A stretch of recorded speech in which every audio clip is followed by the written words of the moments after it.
पागल है का तू लोग? काबे प्रधान जी? अरे प्रधान जी अमर रहे थोड़ो बोले खाओ, प्रधान जी जिंदाबाद बोले खाओ। हाँ तब जिंदाबाद बोली। चला। प्रधान जी जिंदाबाद। प्रधान जी जिंदाबाद। हमारा प्रधान कैसा हो? वेलू भैया जैसा हो। हमारा प्रधान कैसा हो?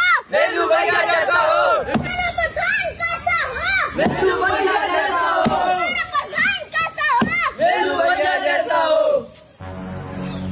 ये जैसे पिछली बार जिताया है, स्कॉर्पियो ले ले, ट्रैक्टर ले ले, अपन घर बनवा ले, एक बार और जितवा देता, हम अपन घर प्लास्टर करवा लेते। बड़े खतरनाक लोग हैं।